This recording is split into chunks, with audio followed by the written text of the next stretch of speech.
자, 31페이지 이제 차고입니다. 차고 보시면 판례는 일반적으로 차고를 의사표시의 내용과 내심의 의사가 일치하지 않는 것을 표의자가 모르는 것. 결국 의사표시 불일치를 표의자가 알고 하면 비진이, 짜고 하면 통정, 모르고 하면 차고 그러자. 그래서 이제 차고라고 하는데 법에서는 우리가 흔히 하는 말로 착각이라는 얘기예요. 착각. 그래서 착각해서 의사표시하면 이때는 뭐 할 수 있다? 취소할 수 있다. 근데 109조 1항을 다시 한번 살펴보면 의사표시는 법률행위 내용에 중요 부분에 착오가 있을 때 한해서 취소할 수 있다고 하는 거예요. 그럼 두 가지 조건이죠. 법률행위 내용의 착오이고 두 번째 중요 부분에 착오가 있을 때 그때 취소할 수 있다. 그런데 단서에서 착오가 표의자의 중대한 과실로 착오를 했어요. 지가 너무 큰 잘못으로 인해서 착오했으면 지 책임이잖아요. 착오하는 건 착각은 자유죠. 근데 자기가 너무 큰 과실에 의해서 착각을 했으니까 이때는 취소하지 못한다 그 얘기예요. 그죠? 그러면 결국은 착오를 이유로 취소하기 위해서는 109조 1항에서 세 가지 조건을 내세웠죠. 첫 번째, 법률행위 내용의 착오일 것. 두 번째, 중요 부분의 착오일 것. 세 번째, 중과실은 없을 것. 그죠? 네. 그럼 착오로 취소하기 위한 요건. 착각하면 취소하는데 착각한 건 모조리 다 언제나 취소한다는 뜻이 아니라 세 가지 조건 하에서 취소가 된다는 거예요. 첫 번째, 법률행위 내용의 착오일 것. 두 번째, 중요 부분에 착오가 있을 것. 세 번째, 지 과실이 너무 크면 안 된다. 그죠? 착각은 자유지만 과실 있는 착각하게 되면 취소할 자격이 없다는 얘기예요. 자, 그래서 착오의 유형 보시니까 표시상의 착오, 의미의 착오, 법률의 착오 뭐 이런 거 나와 있잖아요. 그죠? 자, 표시상의 착오 보시면 매매계약서에 100만 원이라고 쓴다는 것을 1000만 원으로 잘못 적었다. 표시행위 자체를 잘못하는 거죠. 신원보증 서류에 서명 날인한다는 착각에 빠진 상태로 연대보증의 서면에 서명 날인했을 때도 역시나 표시상의 착오이고 이런 경우에는 취소할 수 있다. 내용의 착오가 되는 거예요.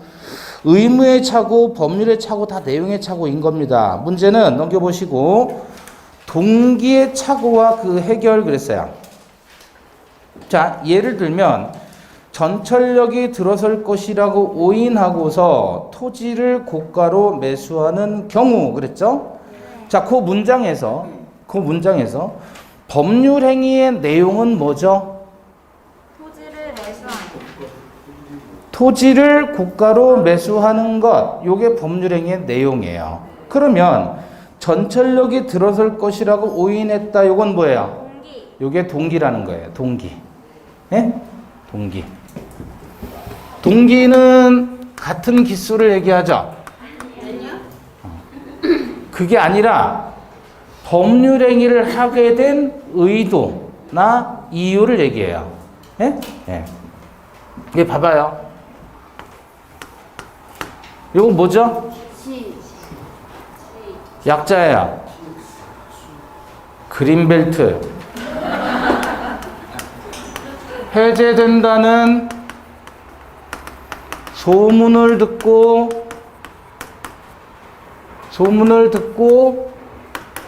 토지를 매수했다. 자, 이런 지문이 나왔을 때 법률 행위의 내용은 뭐예요? 토지를 매수했다. 요게. 이게 법률 행위의 내용인 거고. 그린벨트가 해제된다. 이거는 뭐예요? 그러한 법률 행위를 하게 된 이유가 되는 거예요. 그것을 우리는 뭐라고 한다? 동기. 이해되시죠? 자, 그런데 이 동기에 뭐가 생긴 거예요? 착오가 생긴 거예요. 그리고 이 법률 행위의 동기에 착오가 발생했을 때 실제는 그린벨트가 해제되지 않는다는 얘기죠. 그러면 법률 행위는 이미 한 거란 말이에요. 했는데 그 법률 행위 자체의 문제가 아니라 법률 행위를 하게 된 이유인 동기의 착오가 생겼을 때 이 동기의 착오는 법률 행위의 내용이에요? 내용이 아니에요? 내용이 아니잖아요. 동기는 법률 행위 내용하고 구별해야 된다. 그 얘기예요. 근데 그린벨트가 해제된다는 소문을 듣고서 토지를 매수했는데 해제되지 않았다. 그럼 동기에 착오가 있었던 거고. 근데 우리 아까 뭐라고 했죠? 109조 1항에서 109조 1항에서 취소하기 위해서는 첫 번째 법률행위 내용의 착오일 것, 두 번째 중요 부분의 착오일 것, 세 번째 중과실이 없을 것. 그래서 우리 어떻게 함께했냐면 내용의 쭝쭝이 착오 취소 요건이야. 내용의 쭝쭝. 자, 문제는 요게 법률행위 내용이지 동기는 내용이 아니잖아요. 그럼 내용의 착오일 때 취소할 수 있다 그랬잖아요. 동기의 착오는 내용의 착오이다 아니다? 아니니까. 동기의 착오가 있다면 내용의 착오가 아니니까 이건 취소할 수 있다 없다? 없다. 그게 없다. 동기의 착오는 내용의 착오가 아니니까. 아시겠죠? 그래서 요게 가장 중요한 포인트고요. 자, 그래서 원칙 보시면 동기는 법률행위 내용이 아니다 그랬잖아요. 그래서 원칙적으로 착오를 이유로 취소를 할 수가 없다. 근데 요게 원칙이라면 예외가 있네요. 동기를 당의 의사표시의 내용으로 삼을 것을 상대방에게 표시했고 의사표시 해석상 법률행위 내용으로 되어야 하고, 그렇다고 해서 거기서 CF 동기를 의사표시의 내용으로 삼기라는 당사자 간의 합의까지 이루어질 필요는 없다 그랬죠. 나아가 그 착오는 보통 일반인이 표의자의 입장에서 서더라면 그와 같은 의사표시를 하지 않았으리라고 여길 정도로 그것이 중요한 부분에 관한 것이어야 된다. 그래서 일단은 봐봐요. 동기의 착오는 내용의 착오가 아니니까 취소가 안 되잖아요. 다만 예외적으로 뭐라 그랬죠? 예? 표시된 경우라면 이때는 동기가 표시가 됐잖아요. 구두상으로 표시되든 아니면 계약서상으로 표시가 되든 이러한 동기가 표시된 경우라면 이때는 내용이 돼야 안 돼요. 내용이 되니까 이때는 취소할 수가 있다. 내용의 착오가 되니까. 이해되셨어요? 그러니까 표시된 경우에 한해서 내용이 되고 그러면 취소할 수 있다는 겁니다. 다만 예외적으로 표시가 되지 않았음에도 불구하고 표시가 안 됐어요. 표시된 경우에 한해서 취소할 수가 있는데 표시되지 않았어요. 그럼에도 불구하고 상대방으로부터 유발되었거나 혹은 제공된 동기착오라면 취소할 수가 있다. 다만 주의하실 건 동기를 당사자 간의 의사표시의 내용으로 삼을 것을 합의까지는 요하지 않는다 그랬어요. 요게 이제 시험에 많이 나오는 부분이에요. 정리할 수 있죠? 동기의 착오가 있었다 그러면 취소할 수 없어요. 내용의 착오가 아니니까. 동기가 표시되면 내용이 되니까 그때는 취소할 수 있단 말이에요. 근데 예외적으로 표시되지 않았을지라도 상대방으로부터 뭐 했을 때 유발했거나 제공한 동기의 착오라면 그때는 표시되지 않아도 취소할 수가 있다. 그렇다고 합의까지는 요하지 않는다 그랬잖아요. 그럼 여기 표시되지 않았을 때 상대방이 동기의 착오를 알았거나 혹은 알 수 있었을 때 취소할 수 있다라고 하면 X 때는 뭐 했을 때요? 유발했거나 제공한 동기의 착오일 때. 아시겠죠? 네. 그래서 표시 불려고 그랬을 때 상대방에서 유발된 또는 제공된 동기의 착오에 대해서는 표시를 불문하고 취소가 인정된다. 자, 거기 공인모 암기 나와 있죠. 매수한 토지가 계약 체결 당시부터 법령상의 제한으로 인해 매수인이 의도한 목적대로 이용할 수 없게 된 경우 매수인의 착오는 동기의 착오가 될 수 있다. 그래요? 네. 그럼 여기 동기가 뭔데요? 의도한 목적. 그렇죠. 의도한 목적대로 이용할 수 없게 된 경우. 요게 동기라는 거예요. 자, 방가로 3번입니다. 착오로 인한 취소권 발생 요건이 있죠.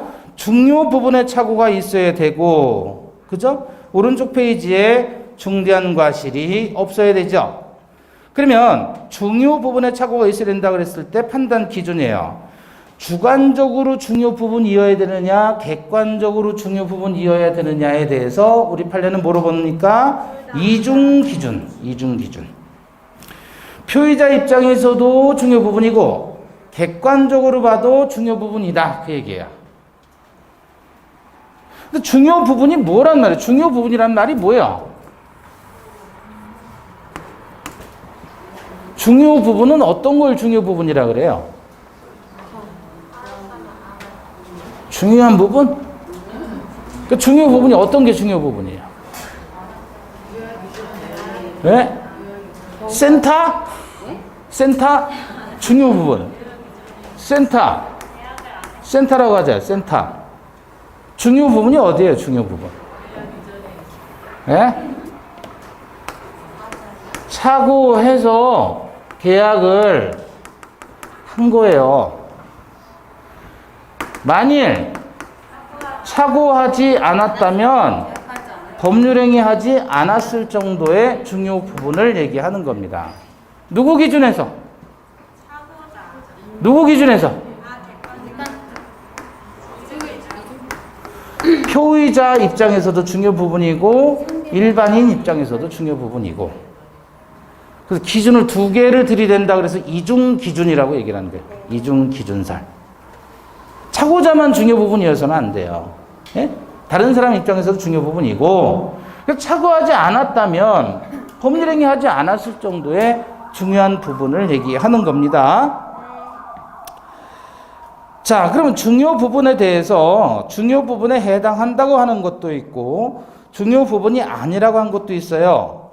토지 전부를 경작할 수 있는 농지인 줄 알고 매수했는데 측량해 보니까 절반이 하천이었다. 이거 중요 부분이라는 거예요. 그죠? 이거를 한마디로 뭐라고 했지요? 토지의 현황. 그렇죠. 토지의 현황에 관한 착오 그래요. 이걸 뭐라 그래요? 토지의 현황에 관한 착오. 그다음 근저당권 설정 계약에서 채무자 동일성에 관한 착오. 이게 동일성에 관한 착오다. 이만 뭔 말이에요? 사람이 같은 줄 알고. 동일한 사람이 아니라는 거예요. 그걸 동일성에 관한 착오라고 해요. 예? 예. 아, 반가워서 뒷머리 보고, 정백기 교수님하고 머리통을 딱 쳤더니, 누구십니까? 그러시는 거예요. 제가 사람을 착각했네요. 이걸 뭐라 그래요? 사람의 동일성의 착오라고 하는 겁니다. 사람이 바뀌었을 때. 매매 목적물의 동일성의 착오도 마찬가지죠. 물건이 바뀌었을 때 동일성의 착오라고 하는 거예요. 사람이 바뀌면 사람의 동일성, 물건이 바뀌었다? 물건의 동일성이에요. 자, 그런데 오른쪽 보시면 건물과 그 부지를 현 상태대로 매수할 경우에 부지에 근소한 부족이에요. 부동산 매매 계약에서 시가에 관한 착오. 그래서 이걸 우리는 어떻게 공부했었냐면 이렇게 기억하셔요. 시가, 지적, 지분의 부족. 이 세 가지 꼭 기억하셔야 돼요.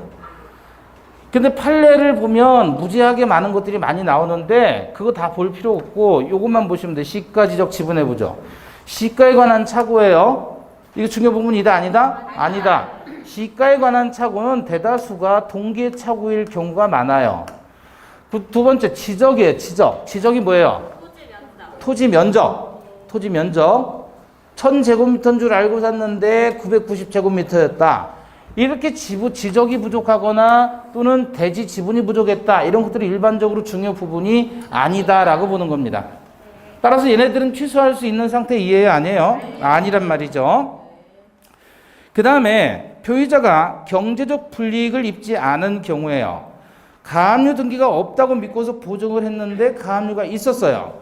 그럼 요거는 착오인데 문제는 그 가압류가 원인 무효인 것으로 밝혀졌단 말이죠. 그럼 가압류가 원인 무효라고 한다면 아무런 효력이 없는 거잖아요. 따라서 경제적으로 불이익을 입은 바가 없지요. 그래서 이 두 가지는 연결시켜야 됩니다. 경제적 불이익도 중요 부분에 대한 판단 대상이다 아니다? 다시 경제적 불이익도 중요 부분의 판단 대상이에요 아니에요? 이다라는 거예요. 경제적인 불이익이 없다면 중요 부분이 아니다 그 얘기입니다. 따라서 경제적으로 불이익을 입었는지 여부도 중요 부분의 판단 대상일 수 있다. 다음 2번 차고자에게 중대한 과실이 없어야 된다 그랬습니다. 중대한 과실하고 구별하셔야 될 거예요. 여기 봐봐요. 중대한 과실하고 과실하고는 같은 거 다른 거 다른 겁니다. 중대한 과실의 반대말은 뭐예요? 경미한 과실이죠. 우리가 그냥 일반적으로 과실, 고의 또는 과실이라고 해서 우리가 일반적으로 말하는 과실은 앞에 경자가 생략이 된 거예요. 내가 그의 이름을 불러주기 전에는 그는 다만 하나의 몸짓에 지나지 않는 겁니다.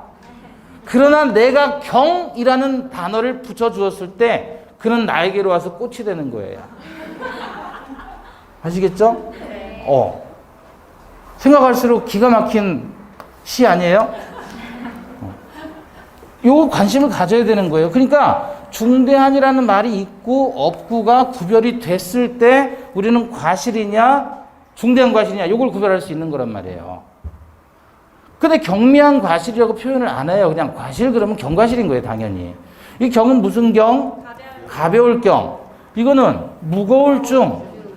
그래서 과실을 뭐라고 표현하냐면 과실을 우리는 잘못 또는 실수라고 하잖아요. 법에서는 조심해야 되는 의무가 있는데 그거를 뭐 한 거예요? 위반했어요.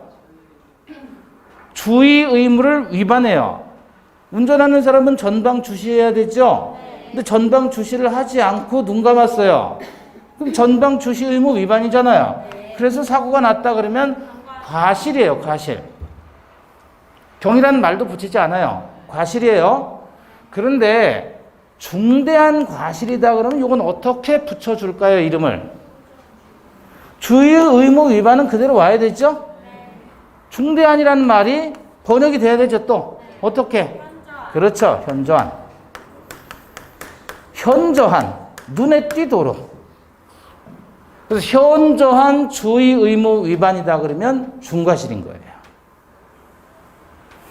그냥 주의 의무 위반이다 그러면 경과실인 거고. 아시겠죠? 자, 그래서 거기 보시면 차고자에게 중대한 과실이 없을 것 그랬어요.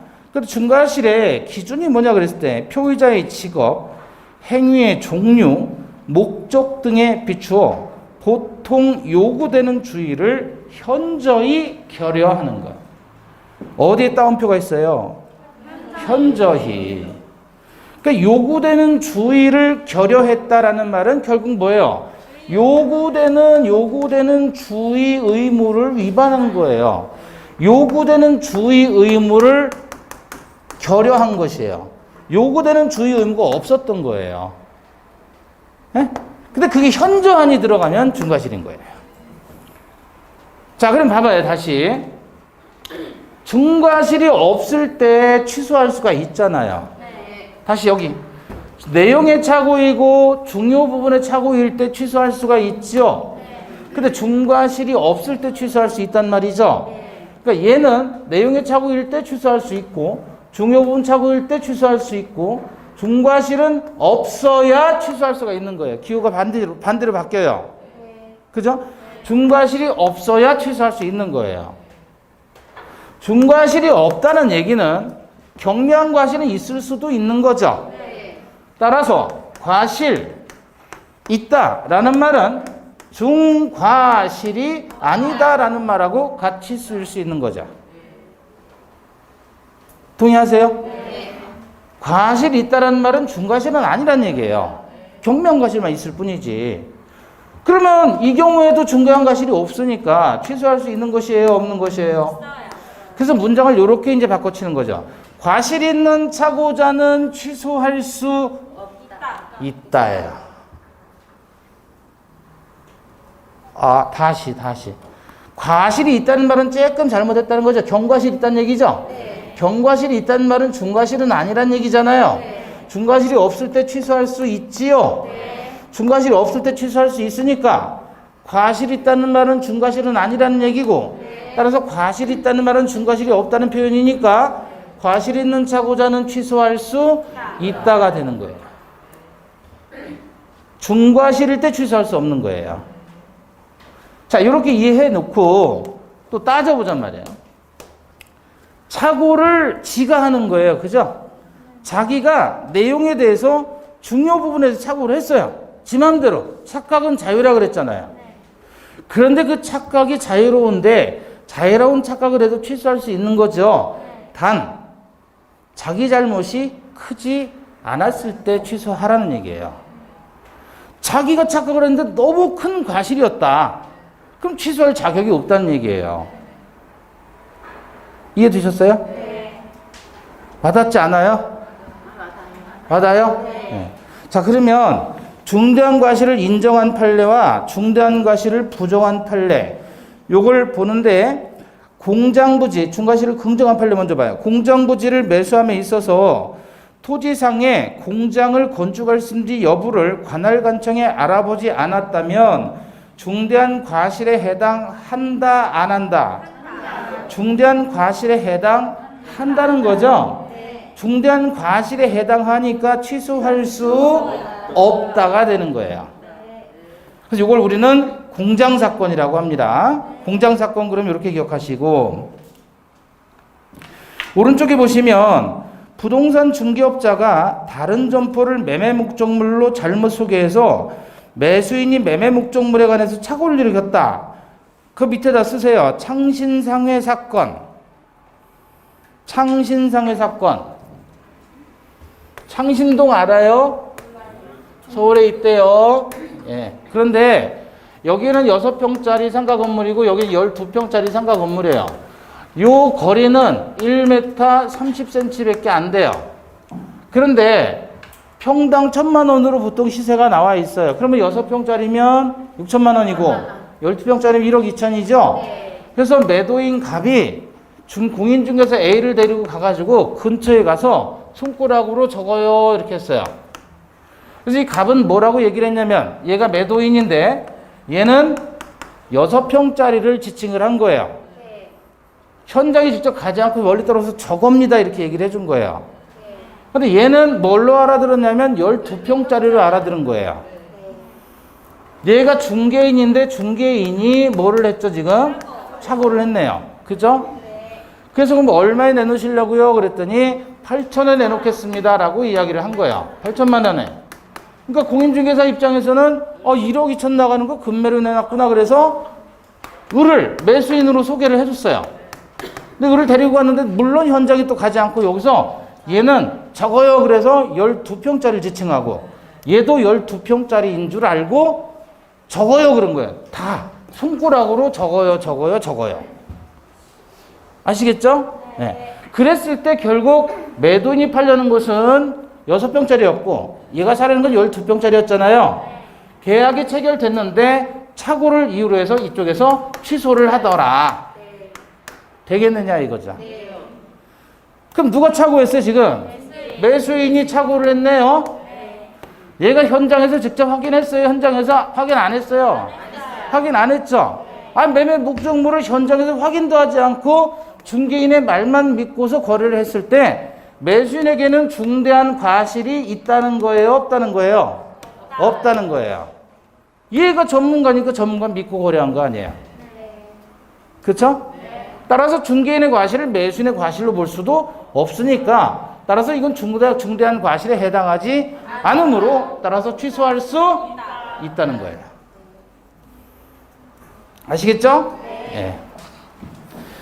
자, 거기서 증명 책임이 중요합니다. 위에 보시면 의사표시를 취소하지 않게 하지 않으려는 상대방, 즉 법률행위의 유효를 주장하는 자가 증명을 해야 되는 거예요. 자, 여기서 이거 봐봐요. 매도인은 취소하기를 원해요, 원하지 않아요? 자, 다시 누가 착오했어요? 얘하고 얘 중개인 빼고. 매수인이 착오했죠? 얘가 착오자죠? 그럼 얘는 착오자의 상대방이라고 하는 거죠. 얘는 취소를 원해요? 취소하지 않고 싶어요? 취소를 원해. 지금 6천만 원짜리를 8천원에 사고 싶어요? 안 사고 싶어요? 6천만 원짜리를 8천만 원에 사고 싶어요? 안 사고 싶어요? 사고 싶어요? 6천짜리를 8천만 원에 사고 싶죠, 얘가? 얘가 또라이라서. 지는 돈이 남아 들어가서 비싸게 사고 싶은 거예요. 착오를 하든 말든 하여튼 비싼 건 좋은 거예요. 그죠? 그러니까 얘는 지금 6천만 원짜리를 8천만 원에 사기로 계약을 했는데 이 계약 깨고 싶어요? 유지하고 싶어요? 깨고 싶죠? 지금 제가 우기는 거죠? 그럼 취소를 원하는 거예요? 취소를 원하지 않아요? 원하는 사람이에요. 취소를 원하는 사람. 차고자가 취소를 원해요. 근데 얘는 6천만 원짜리 8천만 원을 계약을 했어요. 계약을 유지하고 싶어요? 깨고 싶어요? 유효를 원해요? 취소를 원해요? 유효를 주장하는 사람이에요. 그죠? 그러면 취소하고자 하는 놈이 내용의 착오이고 중요 부분의 착오이다라는 걸 입증을 하란 말이에요. 그럼 얘는 깨고 싶지 않죠? 계약 잘 된 거야. 아주 태피한 거 얘는. 근데 너 그렇게 중요한 거 왜 미리서 조심하지 않았느냐? 중대한 과실이 있다라는 사실을 입증을 하라는 거예요. 입증 책임이 분배됩니다. 109조 1항 본문이 바로 이것을 얘기하고 109조 1항 단서가 바로 얘를 얘기하는 거예요. 그래서 109조는 1항의 본문과 단서가 나눠지는 겁니다. 취소할 수 있다 그랬잖아요. 본문에서. 내용의 중요 부분을 차고 있을 땐 취소할 수 있다. 그러니까 취소하려는 네가 입증해. 그러나 만약에 이자에게 중대한 과실이 있다면 취소하지 못해. 그러면 그건 네가 입증해라 그거예요. 그래서 109조 1항은 본문과 단서로 쪼개놓은 거예요. 문장을. 단서를 주장하는 사람은 그걸 입증하고 본문을 주장하는 사람은 그걸 입증하라는 거죠. 입증 책임을 분배시켜 줍니다. 그래서 결국은 중과실에 대한 증명은 누가 한다? 유효를 주장하는 차고자의 상대방. 자, 그런데 말이에요. 거기 중과실을 부정한 판례에 창신상의 사건 적어놨죠? 하나 더 적어야 돼요. 하나 더. 고려청자 사건. 고려청자가 깨졌잖아요. 고려청자인 줄 알고 가짜로 가짜인 모조품을 싸게 샀다. 그거 고려청자 사건. 근데 거기 밑에 중대한 과실을 긍정한 판례에서 두 번째 보시면 공인중개사를 통하지 않고 토지 거래를 하면서 매수인이 토지 대장 등을 확인하지 않았다면 이건 중대한 과실에 해당한다는 겁니다.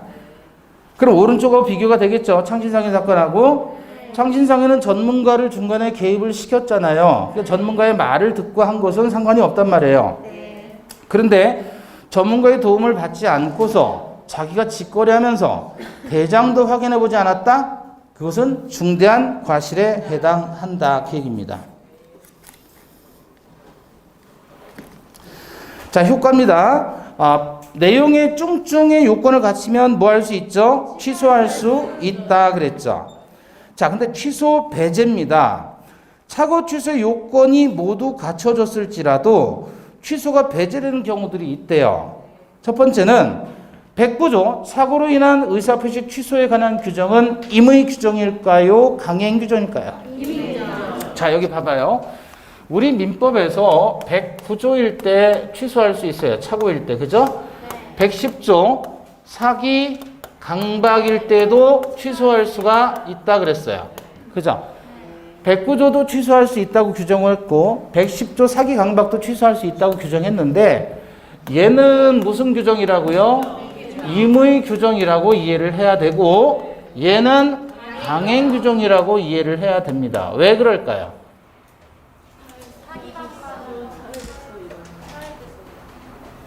이거를 만일 임의 규정이라고 한다면 조폭들은 신났죠? 네. 그죠? 네. 협박해가지고 계약하고 네? 취소할 수 없기로 합의를 하면 그거 유효한 거 아니에요? 네. 근데 이 사기 강박은 범죄와 직결되어 있는 거예요.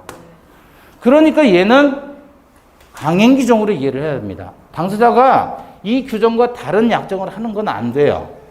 즉 예컨대 사기나 강박이 있어도 취소하지 못하기로 합의하자. 그러면 그 합의는 무효이다 그 얘기예요. 왜냐면 사기꾼들이나 조폭들이 신났잖아요. 계약하는 거. 그러니까 자기들에게 유리하게 해놓고 나중에 취소 못하게 특약을 걸어놓으면 그 특약은 무효로 가야 된다. 그래서 강행 규정이에요.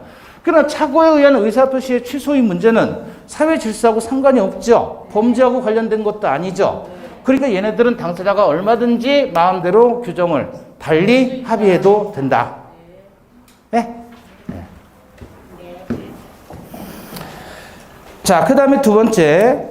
당사자가 착오를 이유로 의사표시를 취소하지 않기로 약정한 경우 표의자는 당연히 취소할 수 없죠.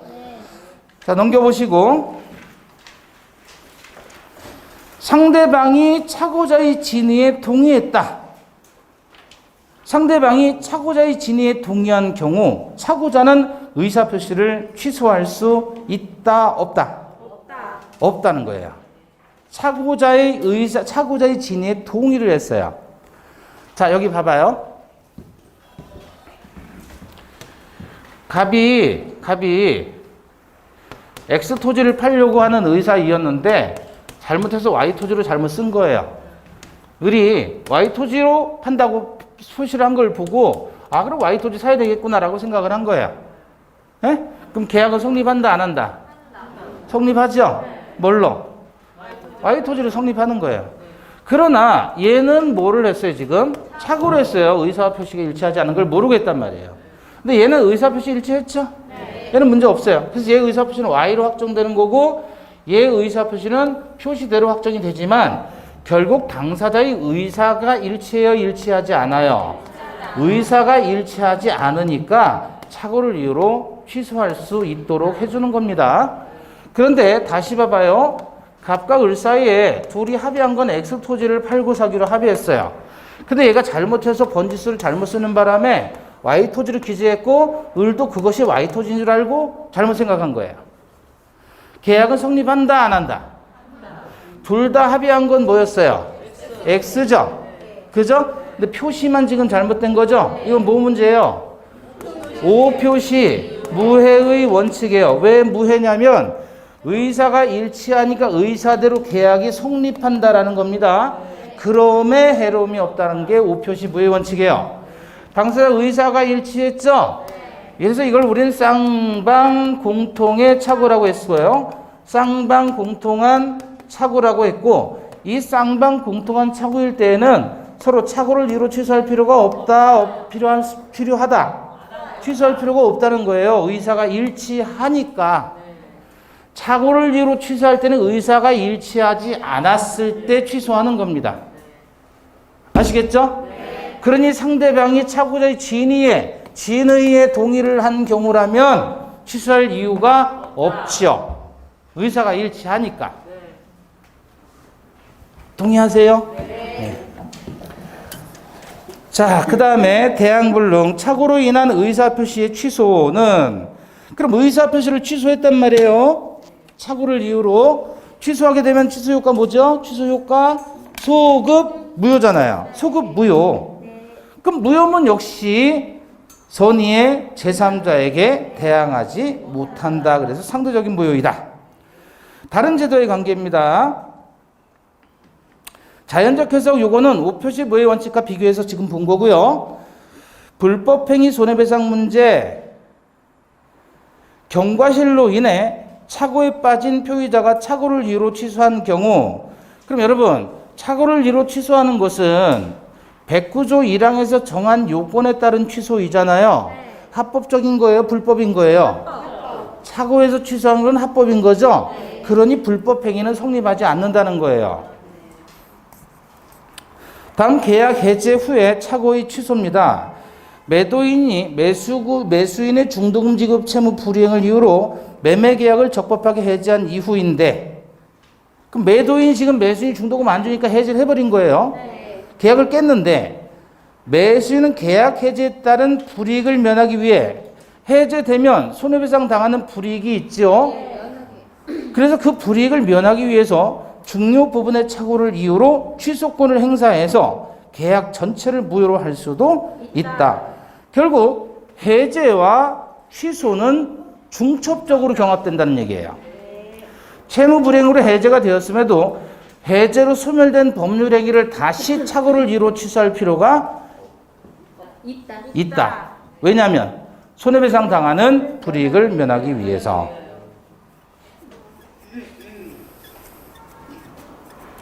자, 그 다음에 바로 사기 강박으로 갑니다.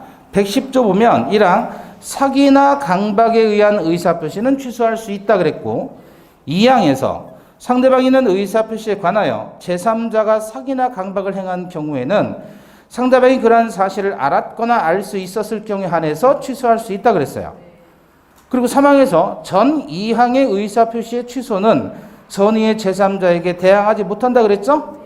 여기서 전 2항은 1항과 2항 두 개를 다 얘기하는 겁니다. 1항 취소, 2항 취소는 전부 선의의 제3자에게 대항하지 못한다. 똑같아요. 선의 그러면 세 가지가 떠오르는 거예요. 제3자의 선의는 추정된다. 이해관계를 맺은 시점 기준으로 선하기를 판단하고 무과실은 요구되지 않는다. 제3자 당사자 및 포괄 승계인 이외의자로서 사기에 의한 의사표시를 기초로 법률상 새로운 이해관계를 맺어야 된다. 그건 다 똑같은 거 공통이고요. 자, 그럼 110조 1항과 2항의 차이는 뭘까요? 110조 1항과 2항은 차이점이 있으니까 두 개를 나눴겠죠? 뭘까요? 당사자. 1항은 당사자. 자, 1항은 사기나 강박에 의한 의사표시는 취소할 수 있다 그랬잖아요. 근데 2항에서는 뭐라 그러냐면 제3자가 사기나 강박을 행한 경우예요. 제3자가 사기나 강박을 행한 경우. 그러면 1항은 제3자가 사기나 강박을 행한 경우가 아니라 계약의 당사자, 상대방이 사기나 강박을 행한 경우예요. 구별할 수 있겠죠?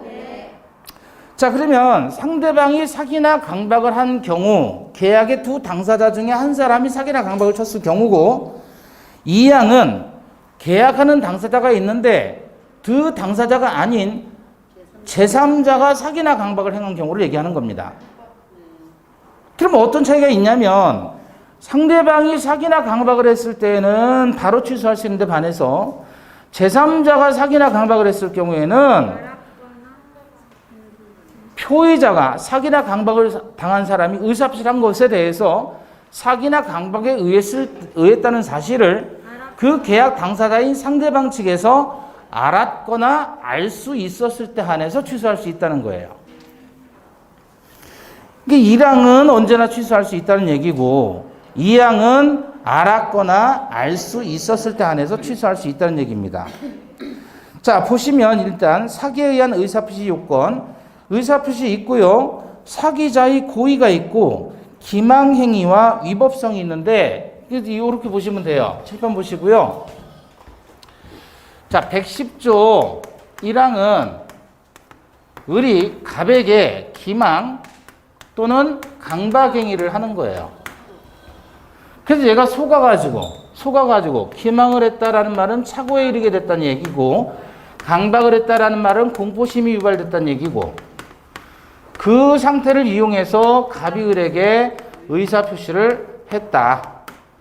그럼 얘가 피기망자 내지는 피강박자가 되죠. 얘가 기망행위를 하거나 행위자 혹은 강박행위자가 되겠죠. 그래서 얘가 얘한테 사기 또는 협박을 해서 그래서 속아서 갑이 자기 토지를 을에게 팔았다. 네 땅에 매립지 들어온단다. 아, 그래? 이거 봐. 내 자료 찾아왔으니까 한번 봐봐. 그래, 이거 빨리 팔아야 되겠네. 그래, 그럼 내가 살게. 이런 식으로 사기를 치거나 협박하라는 거예요. 네 땅 나한테 주지 않으면 재미없을걸. 너 딸 무슨 초등학교 3학년 2반 32번이지? 뭐 그렇게 협박을 하면 당연히 갑은 협박에 의해서 증여를 할 수밖에 없겠다. 그랬다면 이 사람이 사기나 강박을 당했으니 자신이 한 의사표시를 뭐 할 수 있다는 거예요? 취소할 수 있다는 거예요. 그러면 사기로 인한 의사표시 요건 첫 번째 기망행위 있어야 되고 기망행위로 인해서 착오에 이르게 되고 착오에 빠져서 의사표시를 해야 되겠죠. 강박행위가 있고 공포심 유발되고 그걸 이용해서 의사표시를 해야 되겠죠. 각각의 인과관계가 있고 기망과 강박은 2단계의 고의가 있어야 됩니다. 다시 말하면 과실에 의해서는 사기나 강박이 성립하지 않는다. 고의에 의해서만. 그럼 기망이 뭐냐? 착오에 이르게 하는 일체의 행위. 강박은 뭐냐? 공포심을 유발시키는 일체의 행위. 그 기망과 강박은 고의에 의하는데 자기든 부작이든 상관없다라는 거죠. 자기는 일정한 액션이 있는 부분이고 부작이는 어떤 의무 있는 자가 아무런 행위를 하지 않는 것을 부작이라 그래요. 예컨대 아이에게 엄마가 젖을 줘야 되는데 안 주고 굶겨서 죽일 수도 있나요? 그럼 부작에 의한 살인이라고 하는 거예요. 사람을 가다 놨으면 풀어줘야 되는데 풀어주지 않고 굶겨 죽인다. 그것도 부작에 의한 살인이에요. 이해되시죠? 어쨌든 사람의 행위가 있으면 행위에 대해서 이걸 범죄라고 규정을 짓고 처벌을 한단 말이에요. 근데 행위가 있으면 사람을 찌르는 행위도 있고 때리는 행위도 있고 폭행하는 행위도 여러 행위가 있는데 아무것도 안 하는 행위도 있더란 말이에요. 예? 밥을 줘야 되는 엄마가 또는 보호해야 될 요 부조자가 있어요. 요 부조자 필요해요. 부조가 필요한 사람. 예컨대 지금 많이 아파가지고 누군가의 보호가 필요한 사람인데 그걸 방치해둬 버렸단 말이에요. 병원에서 환자를 의사가 방치했다. 간호사가 방치했다. 그래서 죽게 만들었다. 그것도 살인인 거예요. 난 아무것도 안 했는데요. 그래도 부작에 의한 살인이라고 하는 거예요. 그래서 사람의 행위를 움직이는 행위가 있고 액션이 있고 액션이 없는 요 행위도 부작위로 보겠다. 그러니까 자기든 부작이든 따라서 침묵도 경우에 따라서 사기가 된다는 거예요? 안 된다는 거예요? 침묵도 경우에 따라서 협박이 된다는 거예요? 안 된다는 거예요? 침묵을 했잖아요. 놀래잖아요. 이것도 강박이 될 수 있다. 다만 이거는 1단의 강박이에요. 공포심만 느꼈지 의사없이 하게 하는 고의는 없잖아요. 그래서 2단의 고의가 다 필요한 겁니다. 그 요건들을 여기다 쭉 기재를 한 거예요. 그래서 자 침묵 밑에 묵비했다 그러죠. 침묵으로 비밀스럽게 했다 그 얘기야. 고지 의무 있어요. 자 아파트 분양자가 아파트 단지에 인근에 공동묘지가 조성되어 있다는 사실을 분양계약자에게 고지하지 않고 팔아먹었다. 예? 네. 이건 위법한 기망에 해당한다는 겁니다. 네. 침묵에 의한 사기란 말이에요, 이거는. 또 아파트 분양자는 분양계약자에게 쓰레기 매립장이 건설된 예정인 사실을 고지할 신의식상 의무를 부담하는데 이것도 얘기하지 않고 덮어놓고 분양을 했다. 그러면 이건 기망행위에 해당한다는 거예요. 그럼 얘기를 안 한 거잖아요. 이게 무슨 기망이다? 묵시적 기망이라고 하는 거예요. 묵시적 기망.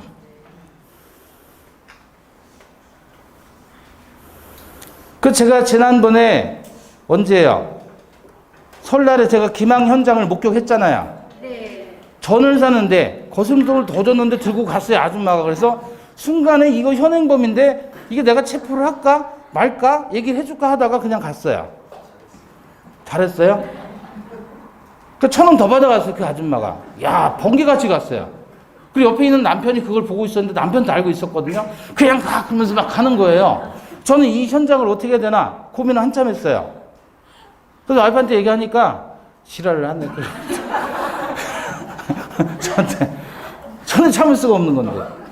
이거 사기예요, 사기 아니에요? 사기예요. 사기를 저는 방조한 거잖아요. 네. 공범이에요, 사기 공범, 방조범.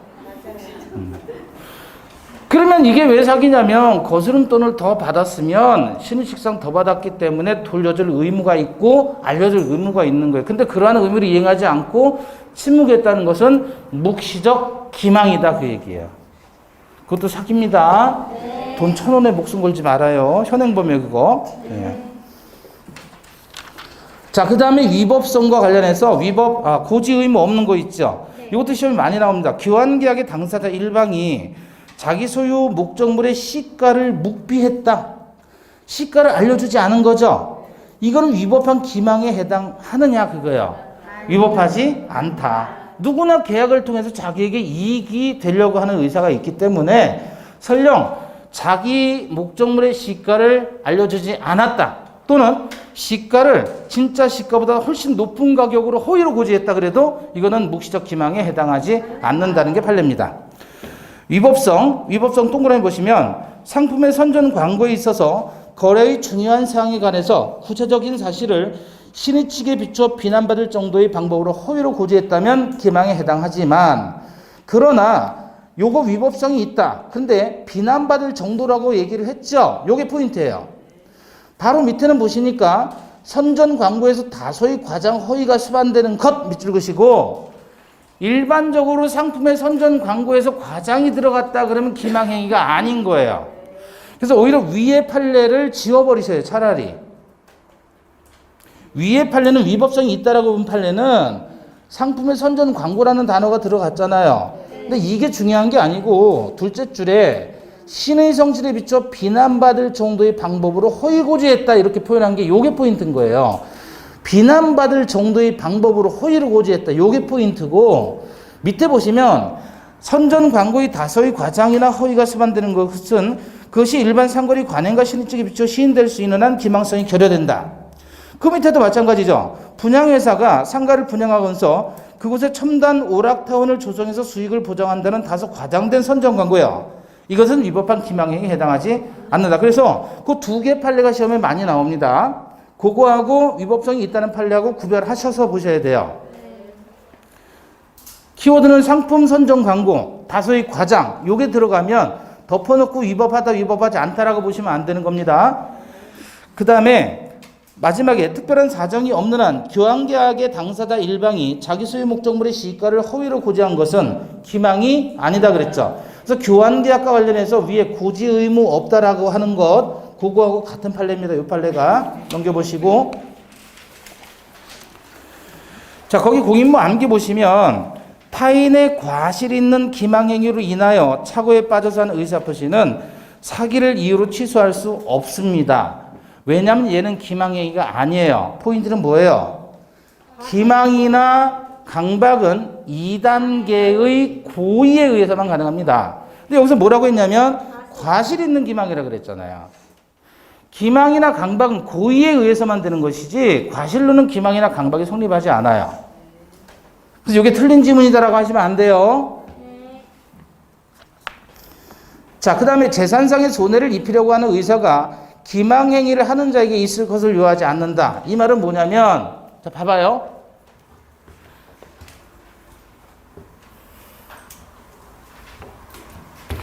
민법 시험에 90% 이상은 다 뭡니까? 판례예요, 판례. 그러니까 이렇게 보면 재산상 손해를 입히려고 하는 의사, 이것을 소위 손해를 가할 의사라고 하는데, 손해 가할 의사는 사기의 성립 요건이다, 아니다? 아니라는 거예요. 그러면 어떤 판례냐면, 갑이 토지를 을에게 팔아요. 1억짜리인데 10억 원에 팔았어요. 기망을 해서 사기를 쳐가지고. 그럼 얘는 얼마의 손해를 본 거죠 지금? 9억의 손해를 봤어요. 1억짜리를 10억에 팔았으니까 속아가지고. 그런데 이게 나중에 30억이 된 거예요. 개발한다 그러면서. 네? 그럼 오히려 얘가 사기를 당했죠? 근데 사기를 당한 게 오히려 잘 됐네요. 그죠? 그러면 사기이다 아니다 이거? 사기이다 아니다? 이것도 사기이다 아니다? 이다. 사기이다. 사기를 판단할 때 이자가 얘한테 손해를 가할 의사가 있었는지 여부는 따질 필요가 없다는 얘기예요. 결과적으로 얘한테 도움이 됐죠? 그래도 사기인 거예요. 그러면 얘 입장에서 사기에 의한 의사 없이는 뭐 할 수 있다 그래요? 취소할 수 있다 그러잖아요. 그럼 취소하든 말든 그건 얘 마음이죠. 취소를 해야 돼요? 바보죠. 취소하면 안 되죠. 지금 30억이 됐는데, 그죠? 그럼 취소하지 않고 9억 원의 손해배상을 청구할 수 있겠느냐 그거야. 있다. 취소하면 바보고. 그래서 뭐가 나오냐면 오른쪽에 관련 제도에서 보시면 37페이지에 관련 제도 반가로 5번 있죠? 불법행위. 제3자의 사기로 계약을 체결한 자는 그 계약을 취소하지 않고 제3자에 대해서 불법행위로 인한 손해배상을 청구할 수 있다. 그런 거예요. 아시겠죠? 그러니까 사기가 되었다 그래서 바로 취소하라는 법은 없고 취소하지 않고 손해배상만을 청구할 수도 있는 것이다. 그러니까 사기와 손해배상 청구는 선택적 경합관계예요. 선택적 경합. 둘 중에 하나. 자, 그래서 거기 공인무 암기 36페이지에 두 번째 재산상의 손해를 입히려고 하는 의사, 손해의사, 손해를 가할 의사 또는 가해의사라고도 합니다. 이게 필요하지 않다.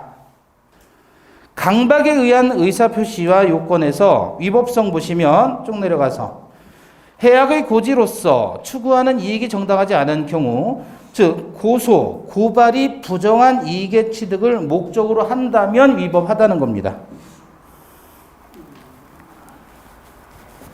세 번째 보시면 어떤 해악의 고지가 거래관념상 그 해악의 고지로서 추구하는 이익의 달성을 위한 수단으로 역시 부적당한 경우에도 위법하다. 다만 여러분 주의하실 건 뭐냐면 부정한 이익이 포인트예요. 키워드가. 거기 키워드가 부정한 이익이 포인트라고요. 예를 들어 이런 거죠. 여기 보세요.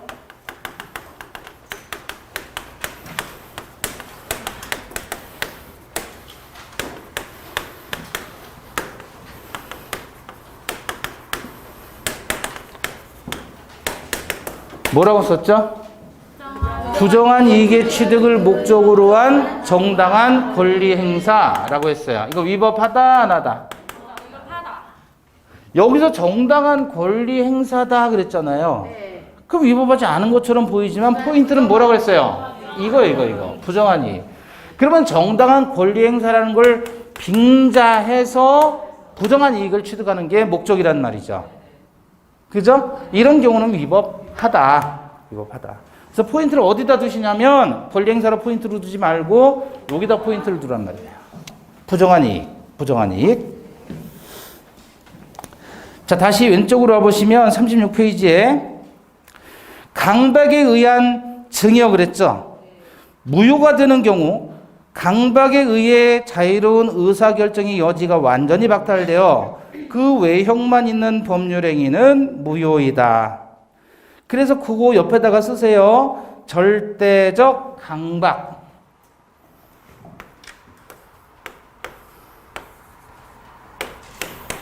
절대적 강박. 칠판 보시고요.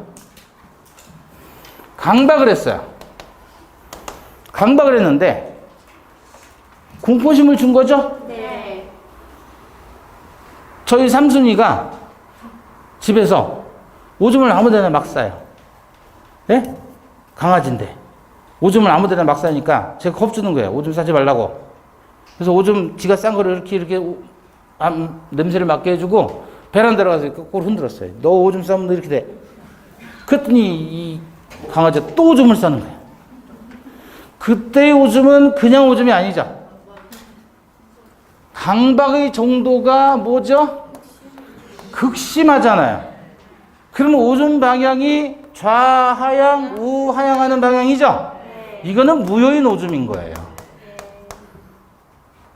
공포심의 정도가 극심하면 그 의사표시는 취소에 그치지 않고 무효가 되는 거예요. 근데 보통 극심하지 않은 공포라면 오줌발은 어떻게 되죠? 우상향하는 거죠. 우상향. 요거는 취소할 수 있는 상태의 오줌인 거예요. 오줌의 종류가 두 가지가 있어요.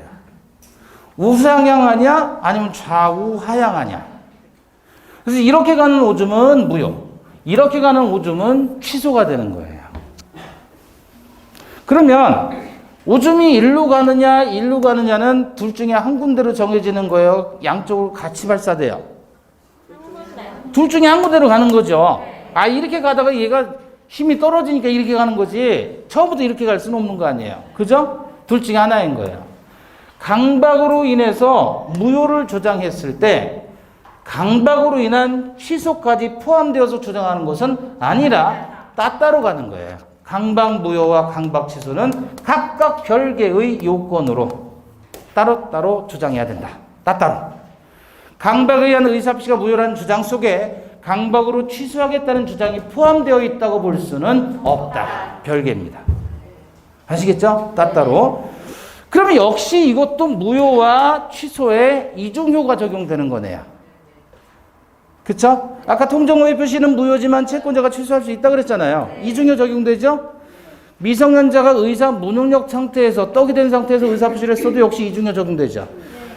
이것도 마찬가지예요. 강박에 의한 의사표시는 취소할 수 있는데 강박의 정도가 극심하면 절대적인 이름의 강박으로서 무효가 될 수도 있다. 역시 무효 취소의 이중효.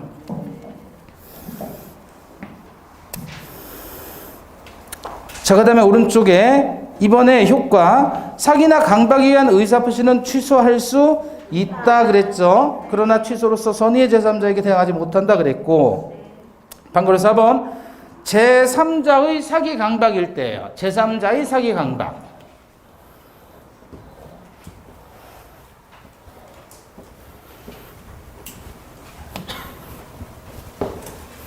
여기 보세요. 갑이 보증인이고요. 을이 채권자이에요. 그래서 보증인과 채권자 사이에 보증계약을 체결합니다. 그럼 보증계약의 당사자는 갑과 을 두 사람이에요. 그럼 채권자가 A에게 돈을 빌려준 거예요. 채무자에게. 1억 원을 빌려줬어요.